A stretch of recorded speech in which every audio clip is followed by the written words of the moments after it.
Morning. आज के इस वीडियो क्लास में आप सभी का स्वागत है। आज का हमारा वीडियो क्लास 6 के लिए साइंस सब्जेक्ट पर होने जा रहा है। ठीक है, और साइंस सब्जेक्ट के अंतर्गत हम लोग लेसन 12 के कुछ इम्पोर्टेंट क्वेश्चंस को आज कवर करेंगे। ओके, तो चलिए देखते हैं मैचिंग्स को कि कैसे। यहाँ पर 2 कॉलम्स दिए हुए हैं जिन्हें मैंने मैच करके रखा हुआ है। ठीक है, तो आइए समझते हैं इनको मैंने कैसे मैच किया। तो मून को मैंने मैच किया नॉन लुमिनस के साथ। ओके, तो मून को नॉन लुमिनस के साथ क्यों मैच किया? मून तो चमकता हुआ दिखाई देता है, लेकिन बच्चों लुमिनस वैसे ऑब्जेक्ट्स को कहते हैं जिसका अपना खुद का लाइट होता है। ठीक है, मून चमकता हुआ दिखाई देता है, लेकिन वो जो है उसका अपना लाइट नहीं रहता है ना, और सूरज के लाइट को रिफ्लेक्ट कर रहा होता है। ठीक है, तो मून क्या हो गया? नॉन लुमिनस हो गया। अब देखते हैं सन। तो सन का क्या होता है? अपना लाइट हो जाता है। ठीक है, सन का क्या होता है? लाइट अपना रहता है, इसलिए क्या हो जाएगा? लुमिनस हो जाएगा।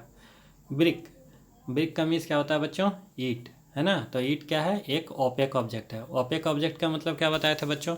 कि जिसके आर पार हम लोग नहीं देख सकते हैं ना। तो ब्रिक के आर पार हम लोग नहीं देख सकते हैं, है ना।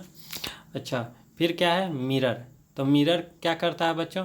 मिरर एक रिफ्लेक्टिंग सरफेस है। मिरर क्या है? एक रिफ्लेक्टिंग सरफेस है। तो मिरर में हम लोग क्या करते हैं? अपना, है ना, फेस देखते हैं। ठीक है, और एक अच्छा रिफ्लेक्शन क्रिएट करता है क्योंकि। अच्छा, हम नेक्स्ट देखते हैं ट्रेसिंग पेपर। तो ट्रेसिंग पेपर जो होता है वो क्या होता है? ट्रांसलूसेंट। अब आई होप आप लोग को याद होगा बच्चों कि मैंने ट्रांसलूसेंट का आपको क्या समझाया था। डेफिनेशन ट्रांसलूसेंट का बताए थे कि वैसा ऑब्जेक्ट जो लाइट के कुछ भाग को ही अपने से होकर गुजरने देता है, चूँकि। ठीक है, और वैसा ऑब्जेक्ट के आर पार मतलब हमें धुंधला सा दिखाई देता है। ठीक है, क्लियर नहीं दिखाई देता है। अगला है क्लियर ग्लास। ठीक है, तो क्लियर ग्लास जो है वो क्या होता है बच्चों? ट्रांसपेरेंट होता है। क्या होता है? ट्रांसपेरेंट होता है। ओके, तो आई होप आप लोग को ये मैचिंग समझ में आ गया होगा कि इस मैचिंग को मैंने कैसे सॉल्व किया। अब आइए नेक्स्ट क्वेश्चन जो है उसको सॉल्व करते हैं, देखते हैं इसको। ये है फिल इन द ब्लैंक्स। ठीक है, क्या है? Fill in the blanks. अब आइए समझते हैं इसके पॉइंट्स को। हेडिंग है fill in the blanks in plane mirror blank image is formed. Plane mirror में कैसा इमेज बनता है? तो प्लेन मिरर में बनता है सीधा इमेज। ठीक है, कैसे बनता है? सीधा। उसके बाद फिर लिखा हुआ है कि in blank eclipse the earth comes in between the sun and the moon. Blank ग्रहण में पृथ्वी जो है और सन और मून के बीच में आ जाता है। तो कौन सा ग्रहण लगता है जिसमें पृथ्वी सन और मून के बीच में आ जाता है? तो क्या होता है उस समय? लूनर एक्लिप्स होता है ना। ओके, तो अब नेक्स्ट क्वेश्चन देखते हैं। The moon is blank source of light. Moon जो है सोर्स ऑफ लाइट का कैसा सोर्स ऑफ लाइट है ये? ठीक है, तो मून जो है वो non luminous source of light है। कैसा है? Non luminous source of light है। ठीक है, अच्छा, अब नेक्स्ट क्वेश्चन, क्वेश्चन नंबर 4 देखते हैं। During a blank eclipse the moon cast its shadow on the earth. तो ब्लैंक ग्रहण में चंद्रमा जो है अपनी छाया पृथ्वी पर डालती है। किस समय चंद्रमा अपनी छाया पृथ्वी पर बनाती है? सोलर एक्लिप्स के समय। ठीक है, तो बच्चों ग्रहण 2 तरह का होता है। एक होता है सोलर एक्लिप्स, एक होता है लूनर एक्लिप्स। ठीक है, सूर्य ग्रहण और चंद्र ग्रहण।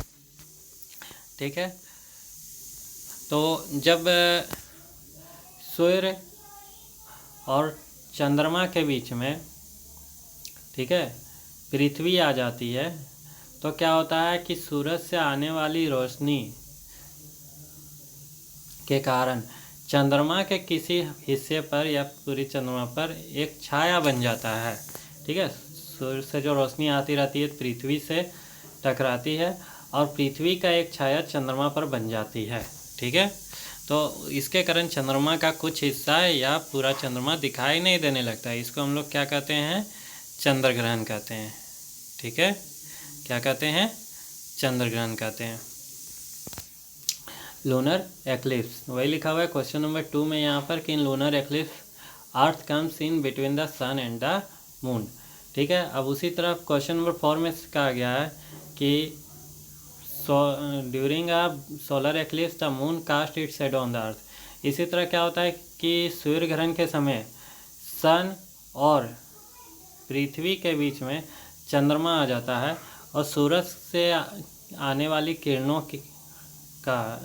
से चंद्रमा का एक छाया पृथ्वी पर बनने लगता है। ठीक है, और चंद्रमा के बीच में आ जाने के कारण सूर्य अच्छा से पृथ्वी से स्पष्ट रूप से दिखाई नहीं देने लगता है। ठीक है, तो इसको क्या बोलते हैं हम लोग, सूर्य ग्रहण कहते हैं। ठीक है, जब चंद्रमा बीच में आ जाता है तो क्या कहते हैं, चंद्रमा बीच में आने के कारण सूर्य नहीं दिखाई देने लगता है, हम लोग क्या कहते हैं, इसको सूर्य ग्रहण कहते हैं। ओके, तो आई होप आप लोग को ये जो ग्रहण का कंसेप्ट है वो क्लियर हो गया होगा।